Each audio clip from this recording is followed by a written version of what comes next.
Welcome to Fairy Tale Access, where the head fairy's quest is to prove that fairy tales do exist in actual time rather than once upon a time. Together, we will unravel the heroes, young and old, who turn dreams into reality.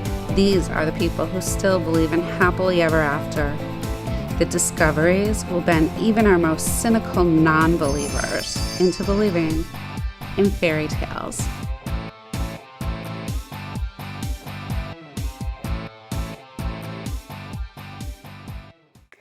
Hi, welcome to Fairy Tale Access. Today, our guest is Emily Knight, the author of The Era of Undying. When you find out what this is all about, you're going to be really shocked that she wrote it. Hi, thanks for joining us from Ontario. Hi.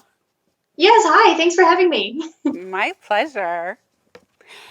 Okay, Emily, this is kind of deep and scary and morbid. And you're so young and cute. What happened? Nothing overly happened, I think. I don't know, I'm just a light, bubbly person, but at the same time, I come up with these weird, dark ideas. I don't know where it stems from. I'm a Stephen King fan. Maybe that's where my horror love sparked. So I just love delving into the weird and the dark stuff. Oh, you did such a good job with this. Seriously, I thought it was a much older writer with a lot of world experience. Thanks. I don't have any of that, but thank you. Yeah. Do you travel a lot? I don't, no. I did travel to Greece a couple of years ago for a school trip, and that was great. But other than that, I really haven't been outside of Ontario. Oh, wow. So tell us how you came up with this. Tell us the name of the full series, because this is the first book in this series, right? Yep, that's the first book in the Icorian epics.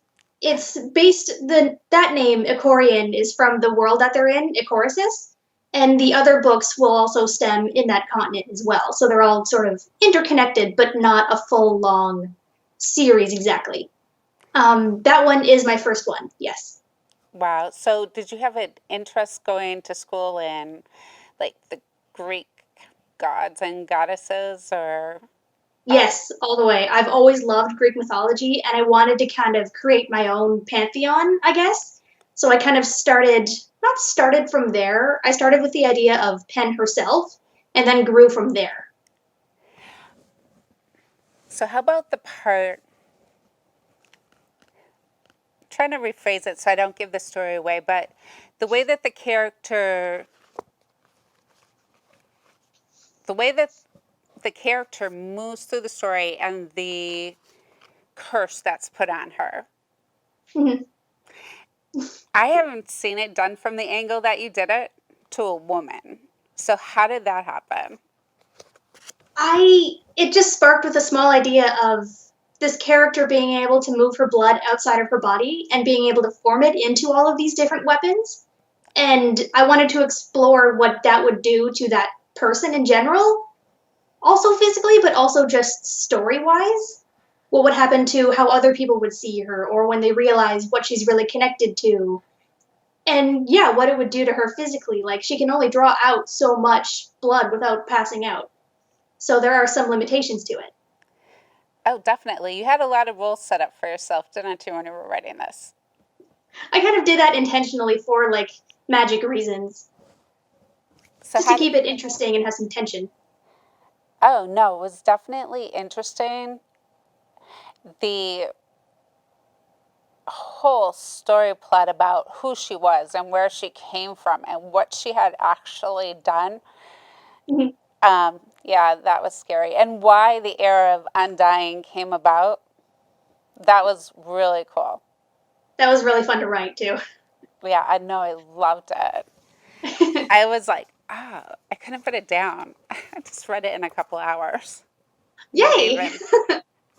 So, why did you choose to self publish? Partially because I wanted to be more in control of my own writing journey and career wise. Mm-hmm. Like, I did a lot of research, and I even found out that through traditional publishing, it's perfectly fine if you want to go traditional publishing. It's even a little easier, I think. but I wouldn't have control over like the cover even. I wouldn't be able to determine what was on the cover. But Oh, with self-publishing, I could. oh, So that was wow. kind of a factor. Yeah, I didn't know you couldn't choose the cover. Who did the cover for you? It's a friend of mine called David Schmeling. He's actually over in Germany. Oh, really? Yeah, He did a great job. he did. How many books are in the series? It's up in the air at the moment. I'm writing a third book, definitely, and there's probably 6 or 7 more planned out, maybe more after that. I'm kind of just going with the flow. I don't have an exact number, I'm just kind of seeing what happens. And it's really fun that way. Yeah. What do you do in life? Are you a writer full time or do you do something else? No, I actually work in a car dealership. I'm in the call center. Really? Yeah, it's kind of boring. I just call people when they're due for maintenance. And I mostly write Oh, when I'm like on my lunch hour. really? Hmm. That's fantastic. Yeah, because there's so much excitement and action going on. What other resources did you use to, help you just describe some of these fight scenes and, the battles going on? In that sense, I think it was mostly just absorbed through not the environment, through other stories and other movies maybe. Like if I saw a scene played out through a movie, I can kind of help emulate that through words, if that makes sense. Hmm. Like I don't know how a regular brawl works out. I've never been in a fist fight myself, so I don't know how to put that to words. But if I would see it in a movie, that would kind of help. Oh, wow. So, what inspired you to start writing this whole series? It was partially my day job. I was just sitting at my desk, bored out of my mind, getting my regular quota as normal, but I just wanted to do something more. And I've always loved storytelling, and I've Hmm. always been playing with the idea of Penn, the main character in that one, and Dagger and Scythe in the new one. And I just wanted to start writing. I just wanted to start doing something new with my life. Oh, that's great. Quite the task, but you're exceptionally good at it. Thank you. Exceptionally. Who are some of your favorite authors growing up? Definitely J.K. Rowling. She got me into fantasy. So did Christopher Paolini with his Inheritance series, starting with Aragon. That one is really good. And I mentioned Stephen King with all of his horror genres. That got me into that. Also, Mark Lawrence, most likely, with the grimdark stuff. Yeah, definitely those four. Yeah, that definitely shows up. It's so unexpected from you. Thank you, I Yes, it's definitely a compliment. So, what about this woman and all of her background throughout the story? guess. Where did you come up with that? It's kind of scary. It's scary and it's dark, but I don't know. I really have no idea where it originally stemmed from. Like, I never faced many of those emotions myself, but I was able to write it off the seat of my pants in a way. I just kind of start writing with the scene, wonder how I would feel in that sort of moment, and I used that into the character. Yeah, it dealt with, mental blocks, things like that, Mm-hmm. what you want to remember. That was really Ooh, well done. thank you. The whole story was very believable throughout. Oh, good. So, what else do you do in your free time that Mostly, influences your writing? mostly reading, but that goes without saying. I also play a lot of video games and basically watch a good lot of horror movies, fantasy movies. Also, video games are in the fantasy genre, like Skyrim or Witcher 3 or stuff like that. Mhm. Wow. Did any of your friends at work read this? They have, yes, a couple have, Really? What did they say? and they were equally surprised. Really? Yeah. Like, who am I sitting next to at work? That's hysterical. So, where do you see yourself going with it in the future? Do you think you'll be able to do it full time? I do hope I can, yes, or I really hope I can. I do want to do this full time, and I mean, the day job is fine right now, it's paying the bills, but I really just want to write full time.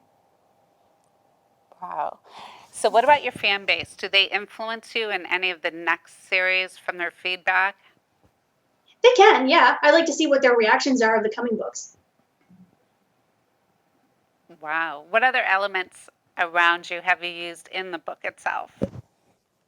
Um, I'm not entirely sure, really. If I was able to think more in depthly, I could definitely think of something. Um, I know Penn's love of animals kind of comes from my love of animals, if that helps. That's true. Yeah, what type of animals do you love? I have 2 cats. 2 cats? Okay, that's not Yeah, bad. Any other animals? Horses? I don't have horses. Penn loves horses, but I don't have horses. Okay. So tell me more about what inspired you to just lay out the story the way that you did. I mean, it is In a weird very, way, sorry? it's very dark. But go ahead.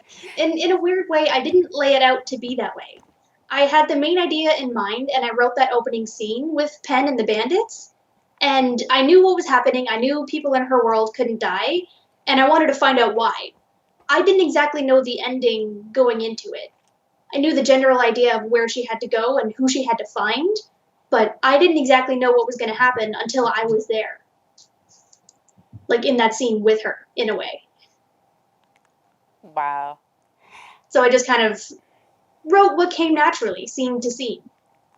I know, and you gave us like false hope along the way, though, that things were going to be better for her, and things just got I think worse. I did that intentionally. I was like, hmm. But it was a really good ending. Oh, good. I had a lot of fun writing it. Oh, well, I had a lot of fun reading it. What about going forward? Is she in any of the next books? She is, yes. Penn is definitely going to have her own sequels. Maybe a couple. We'll have to see where that exactly takes her and how she can kind of come out of the slump that she's in at the moment too. How she can evolve more and grow. How old are you? Me? I'm 26. Wow. Okay. And how did you come up with the names? Like Pen, is there some secret meaning behind it that we're going to find out later? Not really. I was gonna name her Pen Thessaleia, which is an Amazon goddess, or not an Amazon goddess, an Amazon queen in Greek mythology. But it was kind of long, so I was using Pen as like a nickname and using the full name scattered throughout. But I'm like, it didn't fit. The full name didn't fit, so I just stuck with the short name of just Pen, and it worked. Wow. The way that the trap was laid through the story, too, Mm-hmm. really good. It was really good. I was just Great. amazed. So, what's on the agenda next? How many At more? the moment, that would be Dagger and Scythe. That's the new one coming out in October, and I'm Okay. super excited for everyone to read that one as well. Oh, Because they had a small appearance in Era of Undying. so tell me a I'm not little going bit to say how about for that. spoilers, but Can you tell us a sorry? little bit about it? Give us a hint. This one is a prequel story of how they got to where they are in Era of Undying. It's really fun. They're kind of like the villains in their story, but it's entirely in their point of view. Oh, nice. So, Yeah. what about their names? Their names, it's basically the weapons that they fight with. Dagger mainly focuses with his dagger, and Scythe fights with a giant Grim Reaper esque scythe. And there's other characters too that are in their sort of order, their sort of group of other people characters. Mm-hmm. They're also undead, so they're kind of alternate names. And there are other characters in that undead order that have or names similar to that as well. Like there's Axe, there's a lady named Lace, who actually little dark as well, but she strangles people with strips of lace. Mm-hmm. And there's a character named Maim who just like hits people. There's also Crossbow who uses a crossbow. They're all sort of named after the weapons that they fight with. Oh, that's different. It was fun. Definitely. Good way to get out aggression. In a weird way. Maybe my call center job, just a boring day job, kind of helped me get out that pent aggression through the writing, maybe? I don't know. Definitely. I mean, she overcomes a lot of obstacles along the way, but just when you think she's going to like satisfying. It was just wicked good twist. I really love the way he did the twist. So Thank you. yeah, working at a call center must be thought provoking. A little bit sometimes, mostly when a customer's yelling at you over the phone for something I can't actually fix. Oh yeah, that would do it. Wow, but at the Blood Warrior, how did you come up with just that idea? Was there like anything that happened? Did you give blood and it went wrong? Like, In a weird way, no. I just had this cool daydream, I guess, of like what would happen if this was someone's power. And you could kind of compare it to like an old cartoon that I had watched as a kid of Avatar: The Last Airbender, mhm, where they kind of control elements in these cool martial art movements. And one of the things they can do, or a couple characters can do, is called blood bending. But that's controlling someone's blood while it's inside their own body. It's different than what I would do, drawing the right. blood outside of the body. So maybe it does kind of subconsciously come from that show, but overall, it was just my own idea when I was bored one day. Wow. No, and the details were great. It was so believable because, of the way that she hid something sharp in case she needed to cut herself to be able to use the power. Like there were, these strong rules of how the magic that she had worked. Hmm. And I really loved the way you set up that. It was so good. And everything was consistent throughout, with the way that characters were laid out, the way that they interacted was really dynamic. And then, Oh, good. That was you my main goal, actually, making sure it was at least consistent and good throughout. Mostly consistent. definitely consistent. And then the way that her relationships went, the whole underworld was a great different perspective, you know. That was fun. I know it seems so sad though. I hope it's not true. But um like listless. Hmm. How And there's really no. It's depressing, but there's really no, in her world anyway, there's no heaven and there's no hell. People all end up in this same gray field with a river running through it, and that's kind of it. But that also does stem from Greek mythology as well, oh or at least really? part of it. Yeah. Oh wow, so explain more Greek mythology to me so I can have a better take on how they fit into this book. Well, I remember in Greek mythology that their underworld has a few different sections as well. They have the Fields of Elysium, which is like the good heavenly part, and they also have Tartarus, which is like the bad hell part where all of the big name baddies go, basically. But there's also a part in the middle that's basically purgatory. I Hmm. don't remember the name of it exactly, but I do remember that part being just gray and decrepit with a few trees and a few rivers running through it. That's basically what I wanted to emulate, was just that purgatory part. Oh yeah. Okay, that makes sense. All right, what other things from Greek mythology have you used to influence your writing?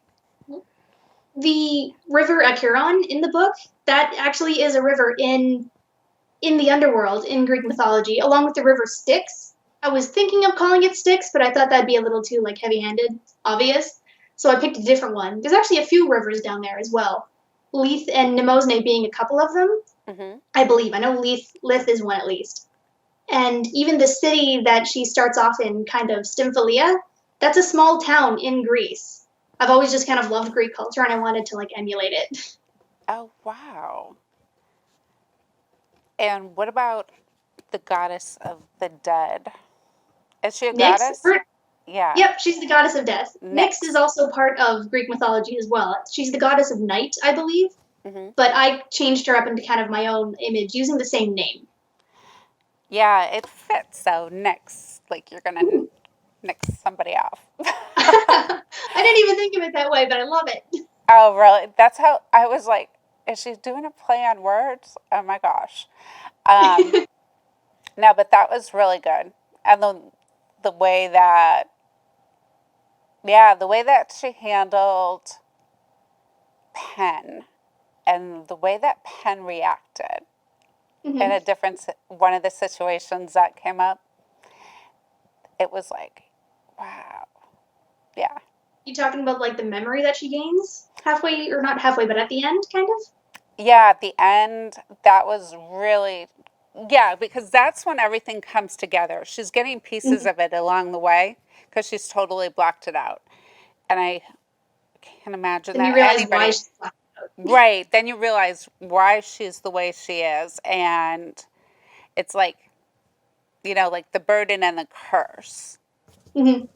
So, yeah, and then she's cursed again, and you feel kind of bad for her, but like, we never really found out who gave her the gift. Like her mother, her father. It wasn't exactly a gift or a curse exactly. I mean, she definitely sees it as a curse, but the Blood Warriors, I don't know if I explained it very well in the books then, so I'll definitely kind of work on that. But it's a genetic thing, actually. Right, So her but mother was, but so that part was really clear how that passed down through genetics, but it wasn't mhm, clear if it was from her father's side or her mother's side. that's And kind of the vague part. I yeah, left because that I was like, intentionally. well, if it was the father's side, because it happened later, then shouldn't he have told her? Couldn't this have been avoided? You know what I mean? It totally could have. No, it's such a good book because it makes you think, and it's like, how could this have been made right? How could this have been Mhm. avoided? That type of thing. Even just how could it have been different in one small way? And I really love those small moments where everything kind of turns on its head. Oh, I loved it. Yeah, I loved all the characters. I loved the way the story ran. It was a wicked fast read, and I couldn't put it down. I read it all at once. Great. Well, thank you so much for telling me about it and giving me some background. Yeah, no problem. Thanks for having me. This was fun. Oh, my pleasure. So, in the next book, anything major coming up that you can kind of give us a little bit of a hint on? Dagger and Scythe, that one is about those two characters, an undead couple taking over the land of the dead. But they're not dead, right? They're not dead, but they're not human anymore. Ah, what part of Greek That's mythology are explained a they? little more in the book as well. Oh, great. What part of Greek mythology do they come from or based? They they're kind of my own creation. I guess you could compare them to the Furies. Ooh, These creatures who kind of deal out justice in a way, okay. but they're not perfect at it. My characters aren't perfect at it, and that's kind of intentional. Yeah, no, I like, They enjoy their work a little too much. So their boss tries to discipline them in the weirdest way he could think of because regular punishments weren't working. hmm So he makes them like watch each other so that if one goat steps out of line, they'll both end up properly dead. So they're both trying to prevent that from happening while taking down the big boss man, and chaos just kind of ensues. yeah, the chaos is great. Well, I really enjoyed it. Thank you so much for joining us today and telling me more about this. I was really surprised to meet you. Thanks. It is really dark. So, if you guys want a really great read that is really dark, but with lots of twists and unexpected surprises, this is it. You'll love it. We'll see you soon.